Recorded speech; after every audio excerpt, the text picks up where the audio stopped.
ঠিক ওই সময় কিছু কিছু মানুষের মাথা গুলি এইভাবে ঝলমল ঝলমল করে থাকবে, আল্লাহ পাক নূরের টুপি পরায়া দেবে।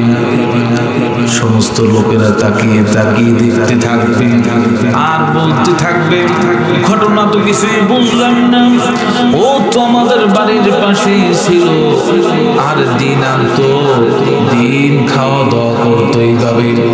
বড় বাড়ি ছিল না, ঘর ছিল না, বড় চাকরি ছিল না, আজকে কেন নূরের টুপি ওই ব্যক্তি মাথায় এসে পড়লো? সমস্ত লোকেরা এবার তাকিয়ে তাকিয়ে দেখবে। আল্লাহ পাক বলেছেন, নবীজি আমার বলেছেন, ওই ব্যক্তির মাথায় নূরের টুপি পড়ায় দাও।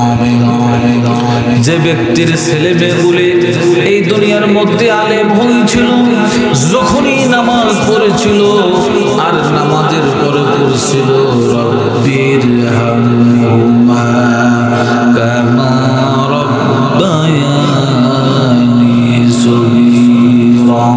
জানেন আপনারা সবাই পড়েন রব্বির হামহুমা কামা রাব্বায়ানি সগীরা। এই দোয়া করার সঙ্গে সঙ্গে আরে আল্লাহ রাব্বুল আলামিন বান্দার মা বাবাকে আল্লাহ মাফ করিয়া দেয়।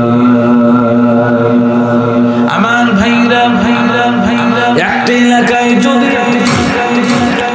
এলাকায় যদি একটা মাদ্রাসা তৈরি হয়ে যায়, আল্লাহ রাব্বুল আলামিন ওই মাদ্রাসার বরকতে গোটা এলাকার সমস্ত লোকগুলি গজব থেকে হেফাজত করি। কত বরকত!